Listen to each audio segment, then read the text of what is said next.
Sir ఇంకో ప్రశ్న. చాలామంది ఇన్వెస్ట్‌మెంట్స్ కావచ్చు, పెట్టుబడులు కావచ్చు, మన మాటలే మన పెట్టుబడి. అవును. మనం మోసపోవాలన్నా, లాభపడాలన్నా 2 మన మాటలే. అవును. చాలామంది రియల్ ఎస్టేట్‌లో ఏందంటే మమ్మల్ని చూసి కొనండి. మీకు మేము గ్యారంటీ అని చెప్తారు. సో 10 ఇయర్స్ తర్వాత కూడా మీకు 100% గ్యారంటీ మేము ఉంటారు. కానీ ఆచరణలోకి వచ్చేలాగా అది ఎటువంటి సాధ్యమయ్యే పనే కాదు. జస్ట్ 1 ఇయర్ తర్వాతనే తిప్పేస్తా ఉంటారు. ఎంత క్లోజ్ అయినా సరే ఒక చిన్న ప్రాబ్లమ్ మనం ఇచ్చిన ప్రాపర్టీలో చిన్న ప్రాబ్లమ్ వచ్చిందంటే సైలెంట్‌గా తప్పుకుంటారు. సో ఎంతవరకు సేఫ్ అంటారు అది? అంటే ఒక మనిషిని నమ్మి ఇన్వెస్ట్ చేయటం అనేది ఒకప్పుడు ఉంది. అంటే లేదు అని కాదు, ఇప్పటికీ ఉన్నాయి కొన్ని పరిస్థితులు. కానీ ఇప్పుడు అది ఎంతవరకు దిగజారిపోయిందంటే లాస్ట్‌కి ఒక 5% మిగిలింది. 95% ఎవరిని ఎవరు నమ్మడానికి లేకుండా అయిపోయింది. అది మీరు ఎగ్జాక్ట్ కరెక్ట్. అది ఎవరిని నమ్మి మనం చేయకూడదండి. ఎందుకంటే ఒక్కో పరిస్థితి ఈ రియల్ ఎస్టేట్లో కూడా ఏంటంటే అది చాలా కాంప్లెక్స్ డిసిషన్ అనేది చాలా కాంప్లెక్స్గా ఉంటుంది.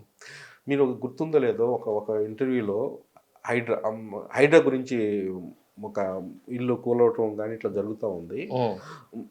ఫేమస్ మనం అనుకుంది చాలా ఎక్స్పర్ట్ కింగ్ అనుకున్న మన మురళీమోహన్ గారు ఒక ప్రాజెక్టులో కూడా ఏదో చిన్న కొంచెం ప్లేస్ కూడా ఎఫెక్ట్ అయిందంట. ఆయనకి తెలియదు. తెలిస్తే అట్లా ఆ స్టేజ్కి రానివాడు. అంటే మనం ఎంత జాగ్రత్తలు తీసుకున్నా కానీ ఒక్కోసారి జరగడానికి అవకాశం ఉంది. అదొకటి. నెంబర్ 2 థింగ్స్, ఎవరు చెప్పిన మాటలు నమ్మడం మనం అది కరెక్ట్ కాదండి.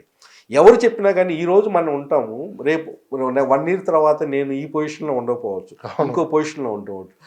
నేను జవాబుదారీతనము లైఫ్ లాంగ్ ఉండదు. అది గుర్తుంచుకోండి. నేను ఈరోజు ఈ ప్లాట్ కొనమని అన్నారనుకోండి, ఈరే సిచ్యువేషన్ బట్టి నేను చెప్తాను. ఎవరు చెప్పినా కానీ మనం నమ్మడం కూడా ఏంటంటే అంతవరకే మీరు గ్రహించాలి. డెసిషన్ అనేది your final decision should be. నిర్ణయం అనేది మీది ఉండాలి. ఆ నిర్ణయం కరెక్ట్గా ఉండాలి. ఎట్లా ఉండాలి మరి? కరెక్ట్గా ఎట్లా ఉంటుంది? 10 మంది దగ్గర మన ఇన్ఫర్మేషన్ తీసుకుంటాము, దాన్ని క్రోడీకరిస్తాము, ఫిల్టర్ చేస్తాము. ఏది కరెక్ట్ అనేది మన జడ్జిమెంట్, మన సూటబిలిటీని బట్టేసి మన డెసిషన్ తీసుకుంటాం. ఆ తర్వాత ఇంకొకరిని బ్లేమ్ చేయకూడదు. ఇంకోటి ఇన్వెస్టర్స్ కూడా ఏంటంటే, అరే నువ్వు చెప్పావని ఇన్వెస్ట్మెంట్ చేస్తున్నావు, నువ్వు చెప్పావని నేను ఇన్వెస్ట్మెంట్ చేయటం, ఆయన చెప్పావని ఇన్వెస్ట్మెంట్ చేయకూడదు. ఫస్ట్ రాంగ్ థింగ్ ఏంటంటే, ఎవరు చెప్పినా కానీ చెప్పింది ఎంతవరకు కరెక్టు, చెప్పింది ఎంతవరకు కరెక్టు, నిజంగా అది అవబోతుందా లేదా అనేది స్క్రూటినీ చేయాల్సింది, ఫిల్టర్ చేయాల్సింది, ఇంకా ఇన్ఫర్మేషన్ గ్యాదర్ చేయాల్సింది బాధ్యత అనేది ఇన్వెస్టర్లో ఉంది. ఎందుకంటే పోయేది ఎవరి డబ్బులండి? మన డబ్బులే కదా, ఇన్వెస్టర్ డబ్బులే కదా. అందుకని ఏంటంటే fully responsibility on the investor. కాకపోతే ఏంటంటే ఇప్పుడు ఒక ఫైనాన్స్ సిచ్యువేషన్లో సిఏ ఉంటాడు, చార్టెడ్ అకౌంట్ ఉంటాడు, వాళ్ళు is expert in that one. అటువంటి వాళ్ళ దగ్గర ఎట్లయితే అట్లా ఎక్స్పర్ట్ రియల్ ఎస్టేట్లో కూడా కొంతమంది ఎక్స్పర్ట్స్ ఉన్నారు. వాళ్ళ యొక్క చెప్పింది చాలా వరకు నిజాయితీగా చేసేవాళ్ళు. అట్లని ప్రతి ఒక్కళ్ళు ఎక్స్పర్ట్ అవ్వలేరు.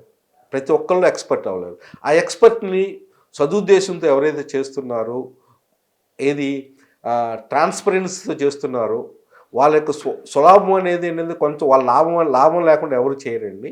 కానీ కొంతైనా తీసుకొని అత్యాశతో పోకుండా వాళ్ళకి మంచి ఒక ప్రోడక్ట్ని ఇవ్వగలిగిన సాటిస్ఫాక్షన్ కోసం కొంతమంది పనిచేసే వాళ్ళు ఉంటారు.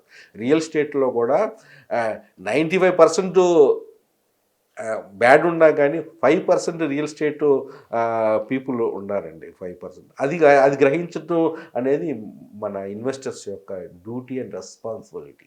దాన్ని టైం స్పెండ్ చేయాలా, పర్ఫెక్ట్ గైడెన్స్ ఇస్తున్నారా లేదని చూసుకోవాలా.